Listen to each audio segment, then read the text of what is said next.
आजच डाउनलोड करा आणि तुमच्या आवडत्या मालिकांचा आनंद लुटा. मुद्द्याचं काय ते बोला. हा, ही मुद्द्याची गोष्ट बोललास हा तू. सांगतो. आता इथे अचानक लाईट का गेले? म्हणजे सारंग बरोबर आता इथे जे काही घडलं ते का घडलं? त्याचं कारण काय? या सगळ्याच्या मागे कोण सूत्रधार आहे? जगन्नाथजी, काय म्हणायचं तुम्हाला? सांगतो सारंग. तिलोत्तमा मेहेंदळे, तुझ्या ह्या लाडक्या सुनेनं माझ्या लेकीला घरात डांबून ठेवलं होतं.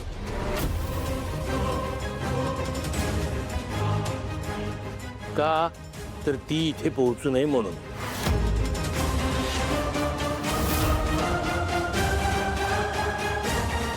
पण नेहमीप्रमाणे तिच्या मागे पांडुरंग असल्यामुळे ती कशी बशी तिथनं सुटली आणि इथे पोहोचली. हे जगन्नाथ पंडित, हे चल. पत्रिका बघितल्यानंतर सारंगच्या आयुष्याला धोका आहे मला कळलं होतं. आता तो धोका टळलाय, त्यामुळे माझं इथलं काम संपलं. त्यामुळे आता मी इथून निघायला मोकळा. आता तुमच्या समोर एक पट मांडून ठेवलेला आहे, तो तुम्ही खेळत बसा. Family family.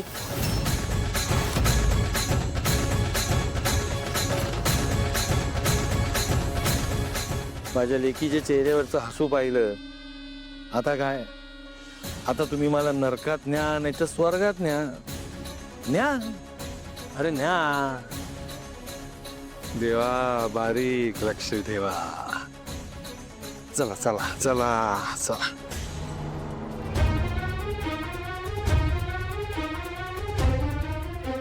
ऐश्वर्या,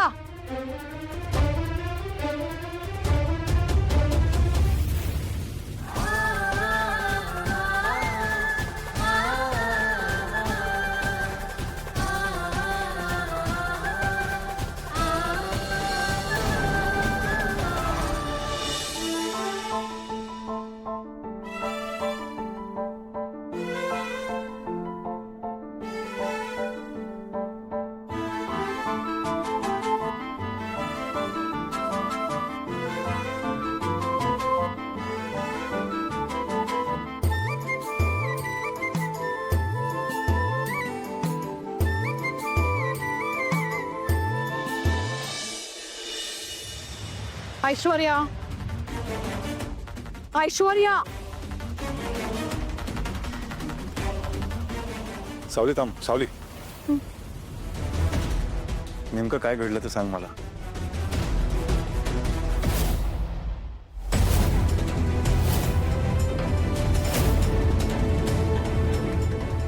दार उघडा, मला जायचंय. Just shut up. तुझ्यामुळे माझ्या नवऱ्याने माझ्याच घरात माझ्या कानाखाली मारले.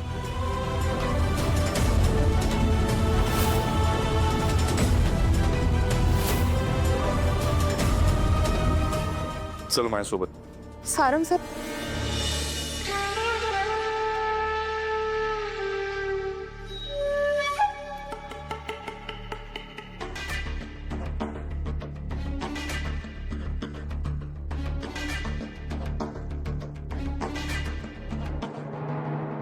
काय चाललंय तुझं?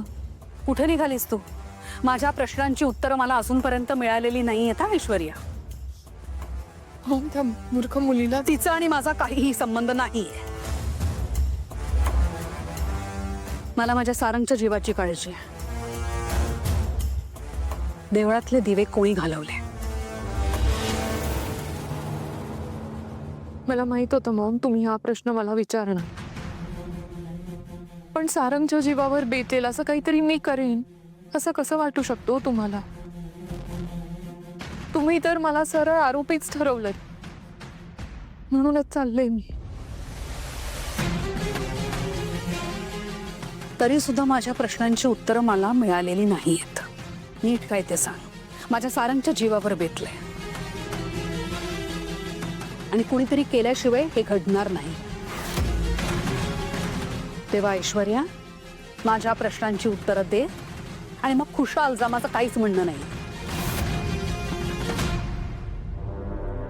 वहिनी, एकतर तू सावलीला रूम मध्ये लॉक केलंस, त्यानंतर तू माझ्याशी असं वागलीस. तुला जर अपमानाचा बदला घ्यायचा होता तर माझा अपमान करायचा होता ना. थट्टा उडवायची होती माझी. सगळं सहन केलं असतं मी. हे असं सगळं करायची काय गरज होती? पांडुरंगाच्या कृपेने सावली तिकडे होती म्हणून बरं झालं. नाहीतर सारंग पण बहिणीच्या नात्याने तरी मस्करी का करायची? काही अनर्थ घडला असता तर? वहिनी, सगळ्यांना उत्तर हवं आहे तुझ्याकडून. ठीक आहे, मी सांगते. या मुलीच्या बाबतीत मी वागले चुकीचं, पण तुझ्या बाबतीत मी चुकीचं नाही वागले. वागूच शकत नाही सारंग. हिला मी कोणलं कारण मला माझ्या अपमानाचा बदला घ्यायचा होता. हिने पुन्हा सगळ्यांच्या पुढे पुढे करून माझ्यासाठी प्रॉब्लेम्स क्रिएट करू नये म्हणून मी हिला लॉक केलं. पण तुझ्या बाबतीत नाही मी असं वागू शकत. आणि सारंगच्या बाबतीत जे काही घडलं ते मीच केलंय असा आरोप तुम्ही कसं काय करू शकता माझ्यावर? या सगळ्याला काय योगायोग म्हणायचं? कावळा बसायला आणि फांदी तुटायला नाही का होऊ शकत सारंग? Exactly Maugham. म्हणजे मला नाही वाटत ऐश्वर्या वहिनी सारंगच्या बाबतीत असं वागतील म्हणून. म्हणजे एक वेळेस त्या बेफिकीर असतील, पण सारंगला इजा पोहोचवण्या इतक्या क्रूर, निर्दयी, बेजबाबदार आणि हलकट तर नक्कीच नाही.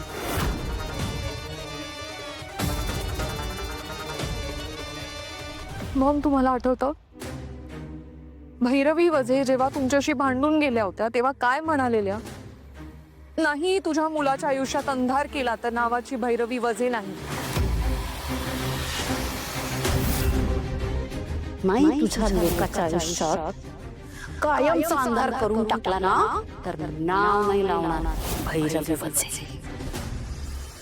आय एम सॉरी तारा, पण आपल्या सगळ्यांना त्यांचा स्वभाव माहिती आहे. त्या रागारागात बोलून गेले असतील, म्हणजे असतील त्या नालायक, पण सारंगला इजा होण्या इतपत क्रूर, निर्दयी, बेजबाबदार आणि हलकट तर नक्कीच नाही आहेत ना? माझी मम्मा. हा, आय नो. प्रत्येकाला आपली आई प्रिय असते आणि आपण आपल्या आईबद्दल हे असं सगळं नाही ऐकू शकत. पण ज्या टोन मध्ये त्या बोलल्या त्यावरून तरी असंच वाटतंय. या मुलीच्या बाबतीत मी हिला लॉक केलं, मी मान्य करते, चुकले मी. पण सारंग, तुझ्या बाबतीत मी कधीच चुकीचं नाही वागू शकत. घरातल्या इतर कोणत्याही मेंबरने माझ्यावर हा आरोप लावला असता तर मला चाललं असतं, पण तुम्ही